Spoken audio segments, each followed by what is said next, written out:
નર્મદાના સાગબારામાં જંગલની જમીન ખેડાણનો મામલો ખેડૂતોના સમર્થનમાં ફરી ધરણા પર બેઠા છે સાંસદ મનસુખ વસાવા। સાંસદ મનસુખ વસાવાએ રાજીનામું આપવાની દર્શાવી છે તૈયારી। રાજીનામામાંથી ઉકેલ આવતો હોય તો રાજીનામું આપવા પણ તૈયાર છે તેવું સાંસદે કહ્યું। કોંગ્રેસના નેતાઓ દ્વારા કરાયેલા નિવેદનનો પણ બોલ્યા સાંસદ। આ લોકો રાજકીય રોટલા શેકવા માટે આવ્યા છે તેવું મનસુખ વસાવાએ કહ્યું છે। જો તમે આદિવાસી નેતાઓ છો તો આદિવાસીઓના હક માટે કામ કરો। ઉમરપાડાના અમુક નેતાઓ અને વનકર્મીઓ વચ્ચે સાંઠગાંઠનો આરોપ પણ મનસુખ વસાવાએ લગાવ્યો છે।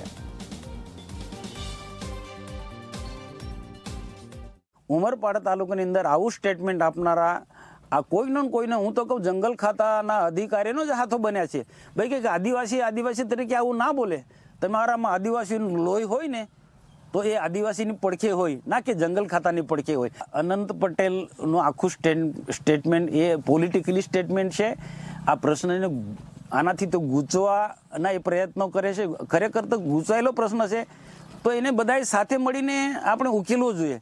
સાગબારા તાલુકાના ખેડૂતોને મેં જ્યારથી સમર્થન કર્યું છે, નાલ ખોપી ગામના આ વિસ્તારના ખેડૂતોને, ત્યારે મેં રાજકારણ વચ્ચે લાવ્યો જ નથી।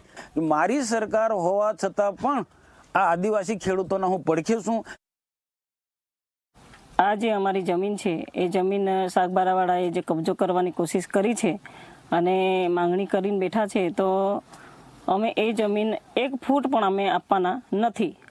અને જે એમના જે ગામના ખેડૂતો છે આજે બી એ લોકોને પણ આ જંગલ ખાતું ખેતી કરવા નહીં દેતું। કેટલા ખેડૂતો એવા દુઃખી છે કે એમને ખેતી કરવા નહીં દેતા। એના ખેતરોના શેડા પર ખાડા ખોદી દેવામાં આવ્યા છે। તો મારે ચંદનબેનને એટલું જ કહેવાનું છે કે કેટલા ખેડૂતોના પડખે જઈને તમે એનું દુઃખ દર્દ સમજ્યું અને જાણ્યું। અને જે જમીનની વાત આવે છે તો 1 ફૂટ પણની જમીન આપી એવી વાતો બેનશ્રી કરે છે। મારે બેનને વિનંતી છે, એ જમીન ખુદ આપણા બાપની બી નથી, સરકારની બાપની છે અને સરકાર આપણને આપણા બધાની છે।